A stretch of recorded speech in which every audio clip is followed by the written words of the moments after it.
hardest for us. He's pushing it through, and what he's trying to do is get in touch with a judge tonight, and hopefully the judge will then sort something out for us, and hopefully we'll get put somewhere tonight to get something sorted out.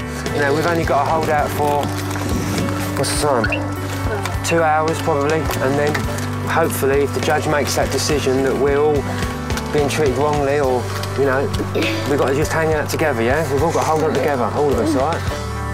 So everyone's freezing at the moment. I've given the kids basically the clothes I've got on to keep them warm.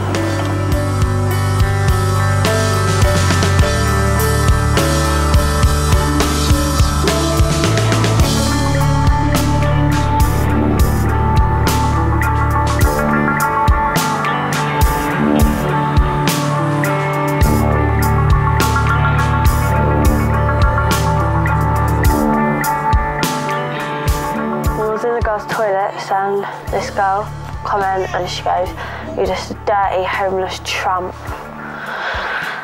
I started crying. I just felt really upset because it ain't my fault or anything. What am I supposed to do tonight? Because I've got young children and I'm homeless. Well, I can contact social services. No, because I don't want my children to be taken away. Well, I don't know if that's going to happen. Well, as I said, they'd make an assessment. Yeah, an assessment of my children to take them into care, and I don't need my children going into care. We just need to get somewhere to move over our heads. Okay, well, unfortunately, we won't be providing you with accommodation tonight, okay? Right, okay, so what do I do in the meantime then? Well, you need to find your own alternative accommodation because we can't offer you anything at this stage, I'm afraid. So if you want to come into the office tomorrow, then I'll be happy to see you, okay? Okay then. Okay then, bye-bye. If someone's like been there like us, they'll know how we feel and that, but if they haven't, then they just don't know how you feel. And they'll just think it's just a big game or something, or just a big joke or something.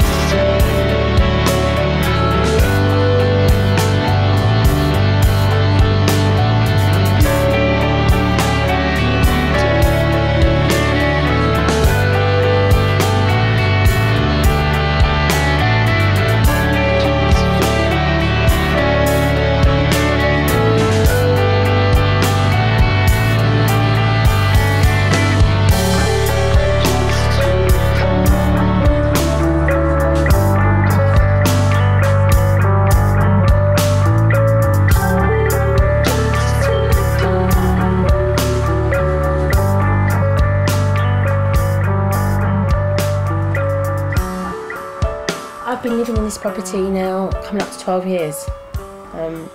It's a very, very small one-bedroom flat. Basically, we've got a small kitchen, small bathroom, a small bedroom, may I add, and a small living room, and a very narrow corridor. No cupboard space as well. I get angry with myself. I'm telling them off because they're playing, because there's no room. And then you start feeling bad. My son follows me into the kitchen with his bike, and I need to get something out of the fridge. I need to get him out of the way, take him out of the small poxy kitchen that I have, and to get access to my fridge, I have to close the kitchen door, because I can't, you know, and to get access to another cupboard, I have to move a bin. To get access to the plates, I have to move the laundry basket, and the kitchen is like a box anyway, but there's no space in this flat. We've got mould in the living room and in the bedroom. I've got French windows in the living room and bedroom where there's no small windows. So where's the air going to come from? I've got damp in the bedroom. My children sometimes are coughing. If they're chesty, then obviously the mould is going to make it worse for them. And my professor, who I see at St Mary's Hospital, has written a letter to the council stating that the property is detrimental to my health. My children, I've had to take him twice to casualty because he was wheezing loads of times. The wall needs to be changed. Please help us. To help us, because you can't let people live like this. You can't. People can't live like this, not children and us. It's not right. The government needs to do something to help us.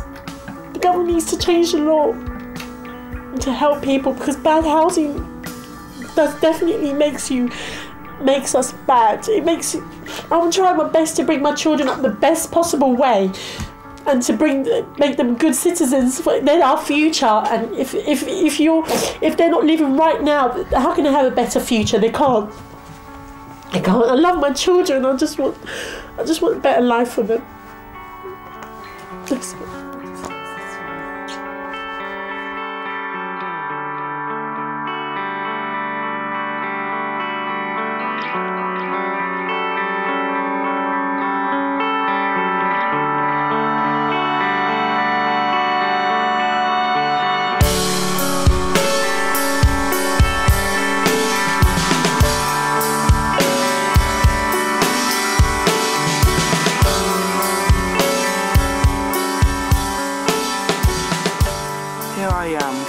Down my road, not wanting to go home, thinking to myself, why can't I be like my own personal space, not being crammed up.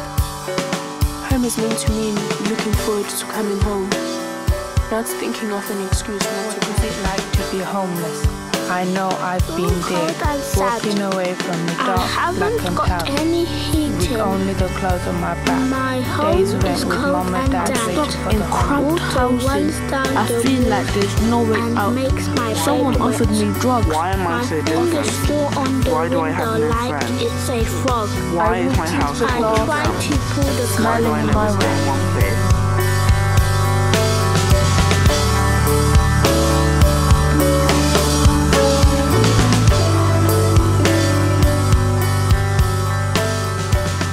I'm Adam Sampson, the Chief Executive of the Housing and Homelessness Charity Shelter.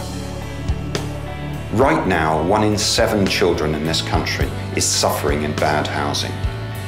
Some of those are living in squalid and damp conditions. Others are being squashed with their families in hideously overcrowded housing. Still others don't even have a permanent home and are being moved from pillar to post in an almost endless cycle of temporary accommodation. Surely, at the dawn of the 21st century, in the 4th richest country in the world, we can do better than that for our children. Bad housing has a devastating effect on a child's life chances. Badly housed children struggle at school, suffer from poorer health, and are much more likely to experience bullying, frustration, and depression. A decent home is essential to give a child a positive start in life and a secure future.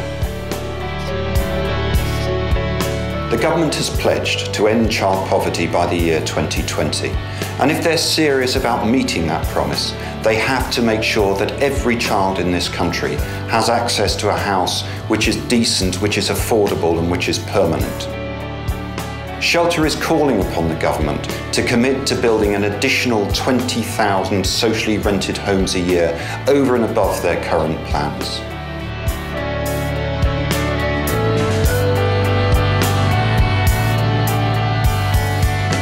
Help Shelter persuade the government to give every child in this country the start in life they need.